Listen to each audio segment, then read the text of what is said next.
surya menampakkan diri dari ufuk timur, memberikan keindahan bagi penikmatnya. Warga berbondong-bondong keluar rumah untuk menjalankan aktivitasnya. Seperti seorang tukang kebun yang biasa disapa dengan Pak Muslim, yang bekerja di salah satu rumah mewah yang ada di kota besar di wilayah Jawa Timur. Dia bekerja dengan sang majikan yang disapa Pak Bambang. Pak Muslim ini merupakan tetangganya Pak Bambang yang cukup akrab, dan secara langsung Pak Muslim diminta untuk bekerja di rumahnya Pak Bambang, yaitu sebagai tukang kebun. Pak Muslim tahu benar siapa sebenarnya Pak Bambang. Dari beliau kecil sampai sekarang sudah sukses. Pak Muslim sendiri termasuk orang yang bekerja keras, dan sedari kecil ia sudah menjadi anak yatim piatu. Maka bisa tidak bisa, ia harus bisa mencari nafkah sendiri. Dari pihak keluarganya Pak Bambang sudah sangat akrab dan mungkin percaya dengan Pak Muslim, karena dari kecil Pak Muslim selalu ikut bantu-bantu di rumahnya. Jadi Pak Muslim ini bukan hanya sebatas tukang kebun saja, tapi sudah dianggap seperti saudara sendiri. Apalagi setelah Pak Bambang sukses dengan segala fasilitas yang dia punya dan perekonomiannya yang sangat bagus, sampai akhirnya Pak Muslim dipanggil untuk menjadi pekerja tetap di rumahnya. Pak Muslim sendiri merasakan keberuntungan yang luar biasa ketika kerja dengan Pak Bambang, dikarenakan Pak Bambang menganggapnya bukan hanya sebatas tukang kebun, tapi dianggap sebagai adik kandungnya sendiri. Setiap ada tamu atau siapapun yang berurusan dengan Pak Bambang, dilarang merendahkan tukang kebun maupun bekerja lainnya. Jadi rasa hormat dan rasa segannya Pak Bambang untuk Pak Muslim sangat luar biasa. Ada satu waktu di mana Pak Bambang kedatangan rekan kerjanya.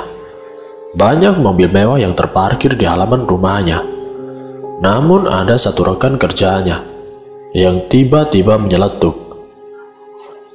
Muslim, sini. Ini mobilku kotor. Cuciin ya sampai bersih." Pak Bambang yang mendengar itu langsung beranjak. "Sebentar Pak, kalau sampean menyuruh Pak Muslim, sebaiknya sampean ngomongnya baik-baik. Memang dia tukang kebun, tapi Bapak jangan salah, dia itu sudah tak anggap saudaraku sendiri.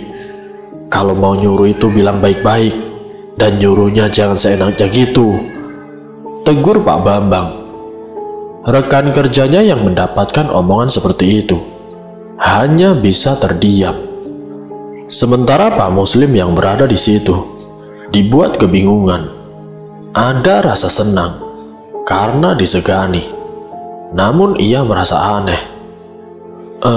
Maaf Pak, tidak apa-apa kok kalau saya nyuci mobil. Kan saya di sini kerja Pak," ujar Pak Muslim. "Saya tidak pernah menganggap kamu tukang kebun. Kamu itu ya sudah tak anggap adikku sendiri," kata Pak Bambang. Dari situlah Pak Muslim benar-benar merasa dihargai dan merasa sangat nyaman bekerja di rumahnya Pak Bambang. Pak Bambang sendiri sudah mempunyai istri yang sebut saja namanya Dewi. Hasil pernikahan antara Pak Bambang dan Bu Dewi dikaruniai 3 anak. Semua anaknya pun berjenis kelamin laki-laki. Waktu itu tepat di bulan Ramadan. Pak Muslim izin pulang ke kampung halaman orang tuanya. Ya, walaupun sudah tidak punya orang tua, namun ia rindu dengan kampung halaman. Di kampung pun dia tinggal sendirian, karena memang tidak punya siapa-siapa. Namun Pak Muslim ini punya saudara jauh yang terbilang orang berada. Namanya Pak Paijo. Beliau ini mempunyai kebun pisang yang sangat luas sekali, berada di belakang rumahnya. Saat Pak Muslim berkunjung ke rumahnya, "Kang, apakah saya boleh minta beberapa tuntun pohon pisang?" untuk saya bawa buat oleh-oleh majikan saya, Kang? Tanya Pak Muslim. Loh, memang kamu kerja sama siapa, Slim? Tanya Pak Paijo. Saya bekerja sama Pak Bambang, Kang. Dia orangnya baik sekali. Beliau sudah menganggap saya seperti saudaranya sendiri, Kang. Jawab Pak Muslim. Bambang anaknya Pak Jaya. Jadi kamu kerja sama dia? Tanya Pak Paijo. Iya, Kang. Sekarang saya bekerja sama dia. Ya sudah, kamu ambil saja. Tidak apa-apa kok. Lalu kemudian, Pak Muslim menebang beberapa pohon pisang. Namun yang dibawa pulang hanya 2 tuntun. Sisanya untuk diserahkan kepada Pak Paijo. 2 hari setelahnya, Pak Muslim pun kembali ke rumah Pak Bambang dengan membawa 2 tuntun pisang. Saat di depan rumah, Pak Hendro sang satpam sekaligus sopir di tempat itu sempat bertanya, "Kamu bawa pisang ke sini? Oleh-oleh pisang seperti ini kamu bawa ke sini?" Tanya Pak Hendro. "Iya, saya bawa oleh-oleh dari kampung, Pak. Ya, maaf cuma adanya seperti ini." Jawab Pak Muslim. "Loh, kamu kan tahu Pak Bambang dari kecil. Masa tidak tahu kalau Pak Bambang sekeluarga itu paling pantang dengan buah pisang?" Jelas Pak Hendro. "Hah? Apa iya, Pak? Waduh, saya tidak tahu, Pak," kata Pak Muslim. "Makanya jangan asal-asal bawa oleh-oleh. Coba kamu ingat-ingat, selama kamu kerja di sini, pernah tidak buah pisang tersaji di meja makannya?" Tanya Pak Hendro. Tidak pernah ada sih. Adanya paling buah apel dan jeruk." Jawab Pak Muslim. "Nah itu, jadi jangan pernah sekali-kali bawa buah pisang untuk keluarga Pak Bambang." "Kalau boleh tahu, kenapa keluarganya Pak Bambang tidak mau makan buah pisang ya, Pak?" Tanya Pak Muslim. "Tidak apa-apa, tapi kalau tidak mau petaka itu datang, jangan sesekali kamu memberi mereka pisang. Sudah, sana pisangnya disimpan. Kalau tidak dibuang saja, jangan sampai dikasihkan kepada Pak Bambang." Pak Muslim yang mendapati jawaban seperti itu hanya bisa menghela nafas panjang. Sampai akhirnya 2 buah tundun pisang itu dibawa sampai ke dalam gudang, tidak diserahkan kepada Pak Bambang dan juga keluarganya. Dan setelah buah pisang itu ditaruh di dalam gudang, Pak Muslim kembali bekerja seperti biasanya. Namun entah karena apa, tiba-tiba Pak Bambang memanggil Pak Muslim. "Sini kamu. Kenapa kamu tidak bertanya dulu kepada saya? Sampean sudah tak anggap seperti saudara saya sendiri. Harusnya sampean kan mengerti kalau saya sukanya apa dan tidak sukanya itu apa." Ujar Pak Bambang. Maaf, Pak. Maksudnya gimana ya? Saya tidak paham, Pak." "Tadi ada laporan dari Pak Hendro kalau sampean itu bawa oleh-oleh buah pisang. Benar kan?" Iya, Pak. Saya bawa pisang. Terus pisangnya tak bawa ke gudang. Memangnya kenapa, Pak?" Tanya Pak Muslim. "Sudah, pokoknya jangan pernah sekalipun kamu bawa buah pisang ke rumah ini. Ingat itu, kalau kamu masih mau bekerja di sini." Ujar Pak Bambang. Iya, Pak, baik." "Jangan lupa, segera buang buah pisang itu. Jangan sampai satupun keluarga saya memakan buah pisang itu." Jelas Pak Bambang. Pak Muslim saat itu benar-benar kebingungan. Tidak tahu kenapa, Pak Bambang sangat tidak suka dengan buah pisang. Ada apa sebenarnya? Pak Muslim pun bergegas kembali ke gudang untuk mengambil pisang dan membawa keluar. Nah, salah satu anaknya Pak Bambang yang bernama si Arya, tanpa sepengetahuan Pak Bambang, Arya menghampiri Pak Muslim yang sedang membawa karung yang berisi buah pisang. Pak Muslim mau kemana Pak? Dan sampean bawa apa Pak? Tanya si Arya.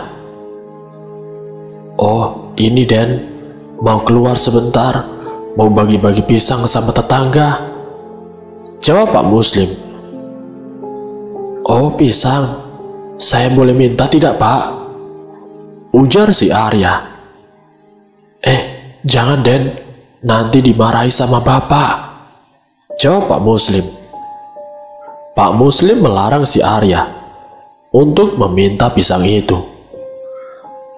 Renggekan Arya sama sekali tidak dihiraukan oleh Pak Muslim, dan segera mungkin Pak Muslim keluar dan bergegas ke rumah tetangga. Pisang itu dibagi secara acak. Siapapun yang lewat dan mau pisang itu, silakan ambil saja. Namun tanpa sepengetahuan Pak Muslim yang sedang sibuk membagikan pisang itu, Arya tiba-tiba datang dan langsung mengambil pisang itu, lalu memakannya. Namun tidak berselang lama, Pak Muslim menengok ke belakang dan langsung terkejut. Astagfirullah, Nak Arya, jangan dimakan pisangnya Nak. Sudah habis Pak, pisangnya sudah saya makan, enak sekali. Nanti kalau sisa aku minta lagi ya Pak, ujar si Arya. Ketika semuanya sudah selesai dibagi, Pak Muslim berpesan kepada Arya. Arya, tolong ya jangan bilang sama bapak kalau kamu sudah makan pisang, kata Pak Muslim. Memangnya kenapa Pak? Tanya Arya. Pokoknya tolong, kamu masih pengen bapak kerja di sini kan? Kalau kamu masih pengen bapak kerja di sini, tolong jangan bilang kalau kamu sudah makan pisang itu, pinta Pak Muslim. Iya Pak, maafin Arya ya Pak, jawab Arya. Ya sudah, ayo kita pulang, ajak Pak Muslim. Di perjalanan pulang, Pak Muslim merasa bersalah dan takut karena melanggar perintah dari majikannya. Pak Muslim masih ingat benar apa yang disampaikan Pak Bambang, kalau jangan sampai semua pemilik rumah atau anggota keluarga dari Pak Bambang memakan buah pisang. Dan ternyata apa yang dikatakan oleh Pak Hendro terkait dengan buah pisang yang sudah dimakan itu benar-benar mengundang hal-hal yang di luar nalar. Tepat di malam hari, setelah Arya memakan pisang itu, Pak Muslim didatangi rombongan monyet. Sosok itu benar-benar nyata, ada di depan rumahnya Pak Bambang. Kalau dipikir secara logika, tidak mungkin di rumahnya Pak Bambang ada rombongan monyet sampai puluhan. Dan monyet itu menatap Pak Muslim dengan sinisnya, sampai ada yang mau mencakar-cakarnya. Pak Muslim berusaha menghindar dari amukan monyet itu dengan terus membaca zikir, berusaha sebisa mungkin agar selamat. Dalam keadaan Pak Muslim yang ketakutan, namun terus berzikir, satu persatu rombongan monyet itu kemudian pergi entah kemana, tiba-tiba menghilang. Sampai Pak Muslim pun bertanya-tanya, Astagfirullahaladzim, sebenarnya ada apa ini? Gumam Pak Muslim. Setelah sosok monyet itu menghilang, Pak Muslim pun memutuskan untuk beristirahat di tempat yang tidak jauh dari gudang karena dia sebagai tukang kebun mempunyai kamar yang letaknya tepat di samping gudang. Namun saat akan mengambil air wudhu, Pak Muslim sekilas melihat ada pisang di dalam gudang itu. Saat didekati, ternyata ada satu sisir pisang yang masih tertinggal. Aduh, rupanya ada yang tertinggal. Gimana caranya buah pisang itu dibuang di luar? Pak Muslim berusaha mencari cara, sampai akhirnya ia teringat. Oh ya, di dekat rumah ini kebetulan ada kebun kosong. Saya buang di situ sajalah. Lalu kemudian, Pak Muslim pun bergegas keluar dari gerbang dan menuju ke kebun itu. Namun saat di jalan, ia merasa diikuti oleh rombongan monyet. Pak Muslim secepat mungkin berjalan dan segera kembali ke kamar. Sebelum tidur, Pak Muslim sempatkan untuk berwudu dan melakukan sholat sunnah, memohon perlindungan agar terhindar dari petaka. Setelah melakukan sholat sunnah, Pak Muslim pun bergegas untuk tidur karena sudah sangat lelah seharian bekerja. Tetapi tepat di pukul 2 dini hari, tiba-tiba terdengar suara Arya berteriak-teriak kesetanan dan perilakunya seperti monyet. Pak Muslim yang waktu itu terbangun. Ia langsung keluar, dan ketika melihat Arya, benar-benar terkejut. Arya yang keluar dari pintu belakang rumahnya yang tidak jauh dari gudang. Ketika dipanggil Pak Muslim, Arya pun tidak menyahut. Arya sudah seperti monyet. Dari mulai dia berjalan, sampai cara bicara, serta cara menatapnya, sudah bukan seperti Arya lagi. Arya sudah benar-benar mirip monyet. Dan Arya menuju ke tempat Pak Muslim. Ia berusaha mencakar-cakar Pak Muslim. Namun yang dilakukan Pak Muslim kepada Arya, ia memegang tubuh Arya sembari membaca doa. Sampai akhirnya Arya terjatuh pingsan. Tanpa membuang-buang waktu, Pak Muslim pun langsung membawa anak majikannya ke dalam rumah. Saat kejadian itu, Pak Bambang serta istrinya sama sekali tidak tahu. Mereka masih terlelap di alam bawah sadarnya. Pak Muslim pun waktu itu tetap berjaga di kamar Arya, takut kejadian itu terulang kembali. Dan saat menjelang subuh, tiba-tiba Arya tersadar. Setelah keadaan kembali seperti semula, Pak Muslim pun berpamitan untuk kembali ke kamar. Ketika matahari sudah menampakkan wujudnya, menandakan hari sudah mulai siang, tiba-tiba Pak Bambang berteriak-teriak memanggil si Arya. Teriakan itu dibarengi dengan suara tangis yang menggores hati. Pak Muslim yang mendengar suara kegaduhan di dalam rumah bergegas menghampirinya. Saat itu Pak Bambang berada di kamar Arya. Saat dicek keadaannya, Arya sudah tidak bernafas lagi. Pak Muslim yang berada di tempat itu dibuat kebingungan. Pak Muslim segera mendekat dan melihat secara langsung keadaan Arya. Tubuh Arya terdapat cakaran, seperti cakaran monyet, dan lehernya pun seperti ada bekas cekikan.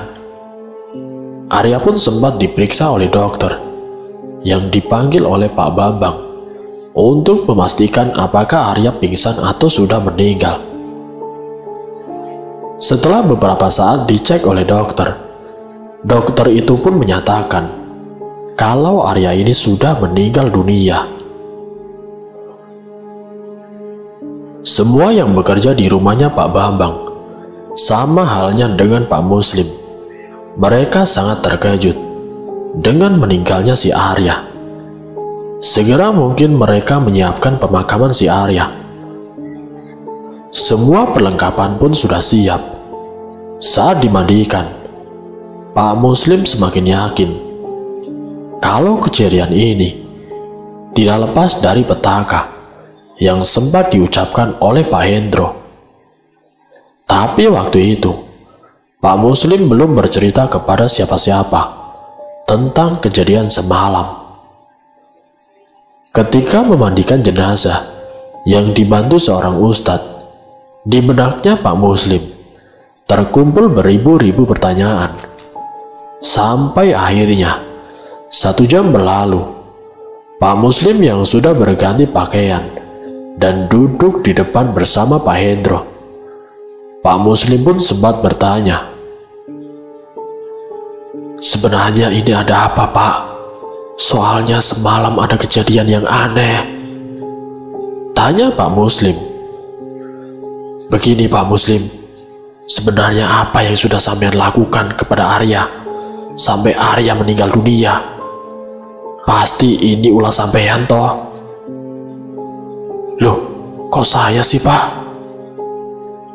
"Nah ini, karena kemarin kamu datang membawa pisang. Kejadian apa lagi yang sudah sampean alami Pak Muslim?" Lalu kemudian Pak Muslim pun menceritakan kejadian tadi malam yang membuat dirinya benar-benar ketakutan. "Kalau Pak Bambang tahu, mungkin sampean hari ini juga sudah dipecat," ujar Pak Hendro. "Tolong Pak, tolong jangan bilang kepada Pak Bambang. Saya tidak tahu apa-apa. Sebenarnya ini ada apa? Kenapa bisa ada kejadian seperti ini? Sampean harus tahu Pak, kalau Pak Bambang itu bukan hanya orang kaya biasa. Saya ini orang yang paling tahu siapa Pak Bambang. Jangan sampai kejadian yang dialami Arya berlanjut." "Hah? Berlanjut gimana Pak?" "Karena Pak Bambang selama ini, dia itu bersekutu dengan siluman monyet." "Astagfirullahaladzim, jadi Pak Bambang itu pelaku pesugihan?" ujar Pak Muslim terkejut. "Ya, jadi apapun yang kamu lihat terkait dengan kematian Arya, itu karena sudah waktunya Pak Bambang menyerahkan tumbal nyawa," jelas Pak Hendro.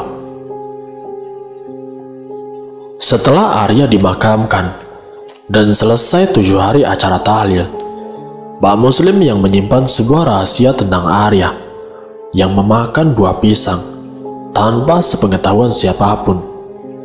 Dan dari kejadian itu, Pak Muslim jadi tahu kalau memakan pisang itu menjadi sesuatu yang sangat sakral, yang tidak lain pantangan dari keluarga Pak Bambang.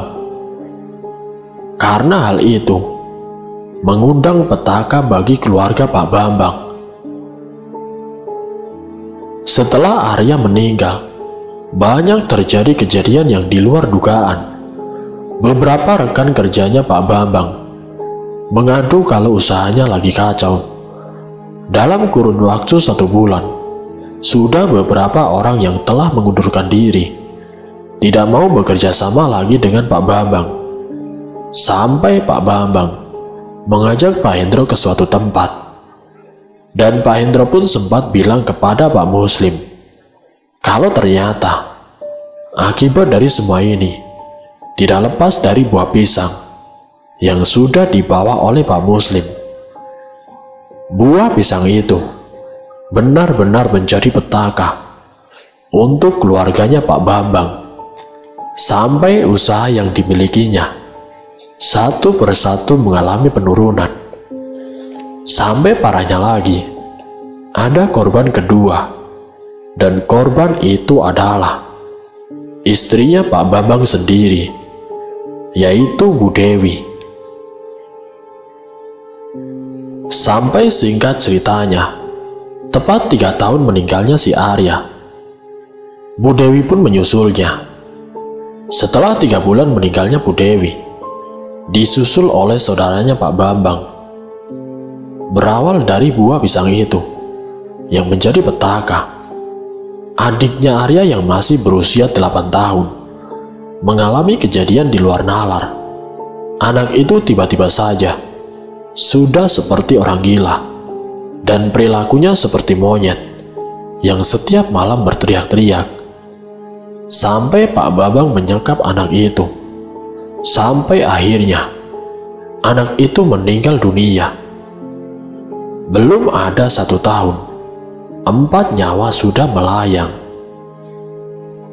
Dari kejadian itu, usaha yang dilakukan oleh Pak Bambang tidak ada hasilnya.